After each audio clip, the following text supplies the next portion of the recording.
All right, we're back with the Fox News Alert. The weekly jobless claims just released. They climbed 4.4 million as the economy reels from the coronavirus, the crisis we're all in the middle of. This is slightly more than economists predicted. The report raising the total number of jobless claims to 26 million since we were told to stay at home and stop being productive.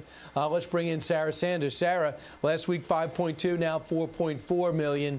A lot of these people applying for unemployment benefits in money that we had to print in order to put into states that aren't equipped to really handle this type of volume.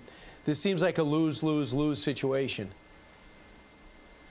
Look, there's no doubt about it that this has been difficult for so many American families. It's why the president has been right to focus both on saving lives and on saving livelihoods. It's why it's so important that we look at ways to help protect Americans. For many people, a job loss is a devastating blow to their family, to their way of life, to their ability to feed their family.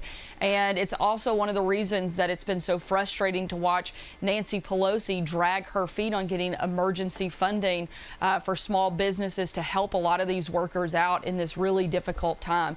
At the end of the day, we have to look at how we can safely return Americans back to work.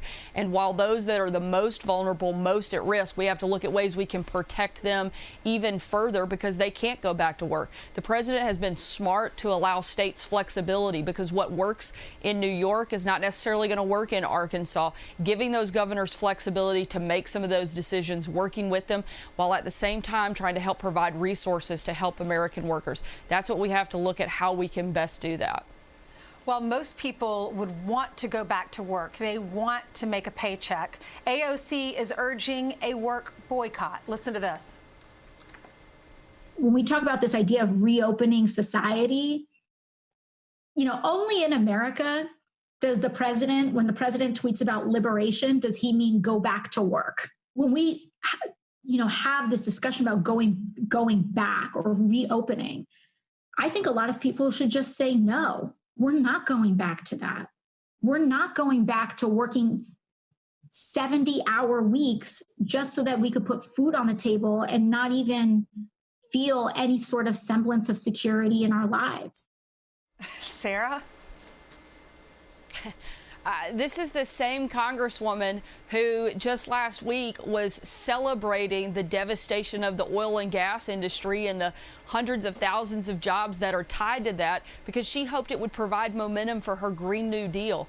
This is also a person who may want to go back to her roots and remember that most Americans, unlike those in Congress, have to show up in order to get paid, and that they don't have the luxury of not doing their job and still being able to provide for her family like she does as a member of Congress.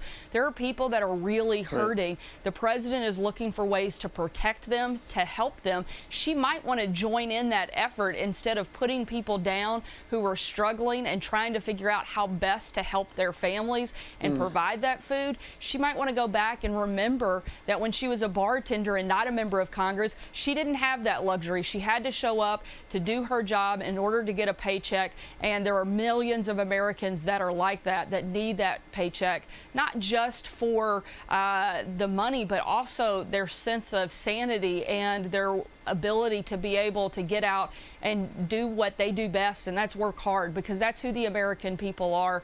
And her totally out of touch lack of understanding of that is just mind-blowing. All right, Sarah Sanders joining us from her location. Sarah, thank you very much for joining us today. Thank you. Thanks for having me. Thanks.